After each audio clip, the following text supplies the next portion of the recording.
The Jewish Channel's Week in Review. Gilad Shalit is released and Israel celebrates. The House Majority Leader discusses Jewish values of charity, anti-Semitism at the United Nations, and more of the Jewish news that's changing your world right now on this episode of the Week in Review. Hello and welcome to the Jewish Channel's Week in Review. I'm Stephen I. Weiss.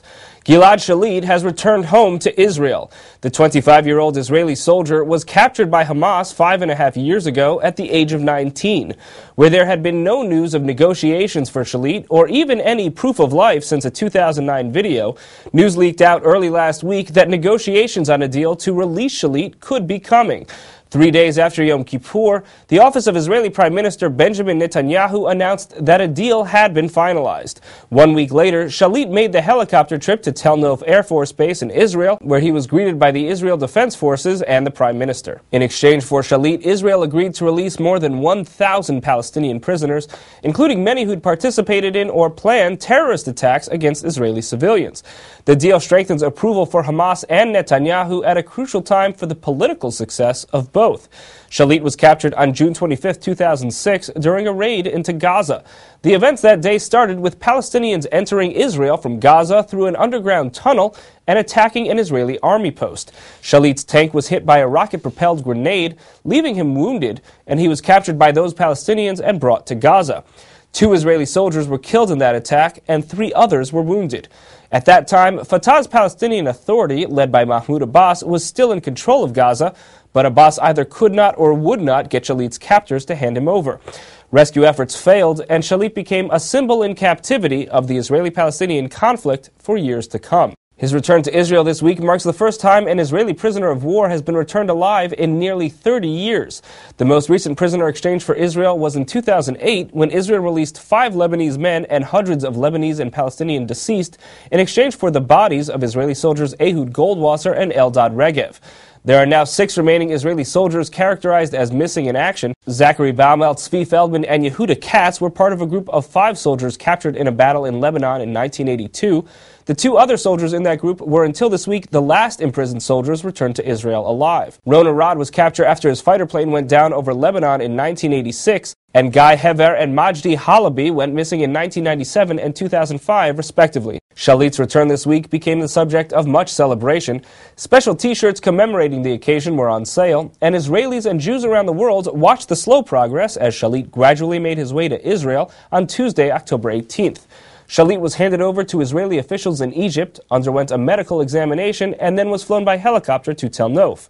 In an apparent propaganda effort tied to his release, Shalit granted interviews to Palestinian and Egyptian media, in which he said, among other things, "I will be very happy if all Palestinian prisoners are freed so that they can go back to their loved ones, their territory, and their families." The likelihood that Shalit's words were crafted in the interview to satisfy his Hamas captors is emphasized by the fact that his Hamas captors are actually watching over his shoulder during the interview.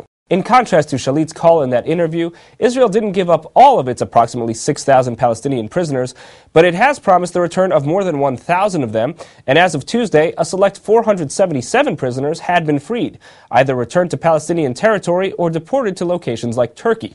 Exactly who will be in that second group of Palestinian prisoners released will be determined in the coming months, but Israel did release the names of the 477 prisoners released this week.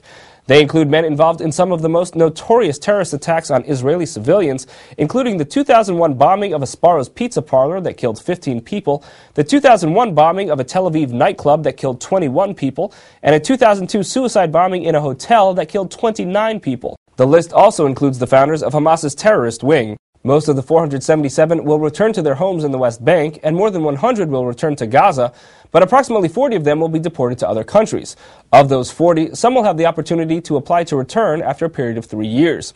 Despite the personal anguish for Israeli victims' families and likely security concerns for the country as a whole in releasing these men, a poll after the deal was announced showed 79% of Israelis supporting the deal. At least several families of victims of those released filed petitions with the government to try to forestall the release, but their petitions were unsuccessful. The deal clearly boosts the political fortune of Hamas and alters the balance of power in Palestinian leadership at the same time that Palestinian rival faction Fatah is seeking Palestinian statehood at the United Nations. Moving on to a different issue at the United Nations, Rebecca Honig-Friedman reports on the 10th anniversary of a UN conference in which international leaders floated the idea that Zionism is racism. It's a cause for celebration for many countries, but those who sympathize with Israel find less to be joyful about. The 10th anniversary of the United Nations World Conference Against Racism, also known as Durban I, took place last month, and B'nai B'rith International convened its own event to assess the impact of the famous conference, and of anti-Semitism within the United Nations. International leaders shared their views on what all agreed is a growing threat to Israel and the Jewish people. Wish I had good news to report. The administration of President Barack Obama has a special envoy to combat anti-Semitism, and she said that the problem of anti-Jewish sentiment goes far beyond the United Nations. Now, the traditional forms of anti-Semitism that we have grown to almost expect are alive and well and disgustingly growing on every continent on the globe. And that anti-Semitism infected the UN, according to the panelists, at that first Durban conference 10 years ago. A Canadian Parliament member summed it up neatly. A conference against racism that was supposed to be a world conference against racism turned into a conference of racism against Israel and the Jewish people. And that trend of anti-Israel sentiment has continued in the UN since then, according to John Bolton, a former ambassador to the United Nations under George W. Bush. Bolton made no bones about his contempt for the UN, saying that an address by Iranian President Mahmoud Ahmadinejad, scheduled for the next day, was par for the course there. Tomorrow will not just be a bad day for the UN, sort of an aberration. This is what happens every day. And at the UN and elsewhere, anti-Israeli sentiment is increasingly a cover for anti-Semitism. Jewish organizational leader Malcolm Hoenlein argued. But it's not still, 70 years after the Shoah, politically correct to say I hate Jews, but you can't say I hate Israel or I hate Zionists. To hear what these international leaders have to say about distinguishing between anti-Israel criticism and anti-Semitism, tune into the full broadcast version of the Week in Review. Thank you, Rebecca. Turning to domestic politics, arguments in Washington of late have focused on how federal dollars should be spent. And for many Jews, that's meant questions about whether spending priorities are helping out those in need. For observant Jew and House Majority Leader Eric Cantor, those issues are doubly relevant. And for billionaire Jewish philanthropist Michael Steinhardt, the question of whether Jews themselves are doing enough for those in need is part of the equation. Christian Neen reports. House Majority Leader Eric Cantor and billionaire philanthropist Michael Steinhardt are two of the most prominent Jews in very different fields, congressional leadership and private Jewish funding. They were brought together last week by Rabbi Shmuley Boteach to discuss how Jewish values inform their work. And there were surprising statements from Cantor, who has led such a fierce charge for fiscal conservatism that he's even caught many Republicans off guard. For this Jewish crowd, he explained how his financial restraint meets charitable goals. And as you say, even the Torah talks about the fulfillment of self-sufficiency being the utmost goal of dignity.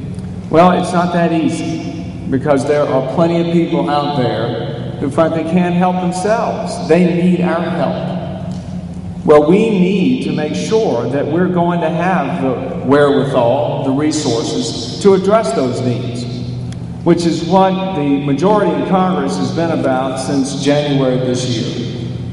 We've been about trying to fix the problem. The problem is this federal government of ours is spending entirely much more money than it has. It's a sentiment that hit home with the philanthropist Steinhardt. Particularly as Eric was speaking, the thought occurred to me that while I basically agree, I've been a capitalist all my life, with what Eric is saying, there's a big point that hasn't been mentioned here, and that is that the capitalist system over the last X years, I don't know how many, has really become painfully corrupt. And that those of us who've been engaged in the system have seen so much unfairness, so many people who've done well by not doing well, that there's a sense that the system doesn't quite work anymore. To see more from this event, please tune into the full broadcast edition of the Week in Review. Thank you, Christian. Moving on from how Jews are performing on the traditional issue of charity to how they're upholding religious traditions, this week was the Jewish holiday of Sukkot, traditionally observed by dwelling in temporary huts. But getting that hut on wheels or to a month-long protest of the financial industry takes some doing, as Meredith Gansman found out. Sukkah on a bike, sukkah on a truck, sukkah at Occupy Wall Street. There are plenty of unusual sukkahs in unusual places this year. Sukkot is the Jewish harvest festival, celebrated by eating and often sleeping outside in a temporary hut or a sukkah. And for Jews on the go, sukkahs are traveling with a whole new look.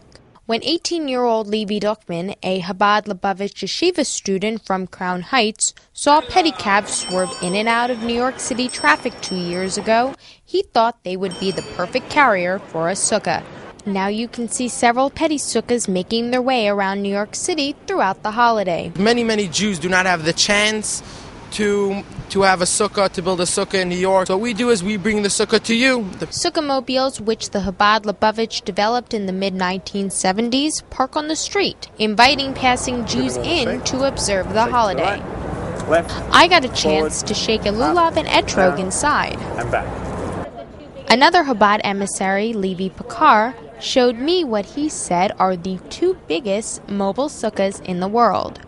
These two trucks, each of them 48 feet long, are the two largest trucks in the world, and physically they can't get any larger. There's no way we could physically build any larger ones. They're built so Jews could be able to eat outside two very prominent restaurants here in Manhattan, and there'd be enough space for everybody to eat. It's also very good. It's very large. It's not as an advertisement, but a way for Jews to walk down the street and say, "This is my sukkah. It's large. It belongs to each and every one of us." Sukkahs on top of flatbed trucks and petty sukkahs are making celebrating the holiday of Sukkot more accessible. But at a mass protest for Occupy Wall Street, multiple sukkahs stand for a bigger message. Occupy Wall Street is a temporary community where thousands of protesters have gathered to criticize the financial industry. Amidst the demonstrators, the signs, and the beating drums, the Occupy Judaism movement is being led by Daniel Saratsky, a Jewish organizational professional at Repair the World. Look, Jews are committed to values of social justice, but we talk a good talk and we rarely walk the walk. And if we really want to express those values in a meaningful way, then we need to pray with our legs, as Abraham Joshua Heschel said, and really get out into the world and stand up for justice. For more from Sukkot at Occupy Wall Street, tune into the full broadcast version of the Week in Review. Thank you, Meredith. That's all for this week from all of us here at the Jewish Channel. Be well. The Jewish Channel is available on cable. Time Warner Cable Channel 528, IO Optimum Channel 291, RCN Channel 268, Bright House Channel 330, Verizon Fios Channel 900, Cox Channel 1, Frontier Communications, and now on Comcast Cable in the on-demand menu under Premium Channels. For more information, visit tjctv.com.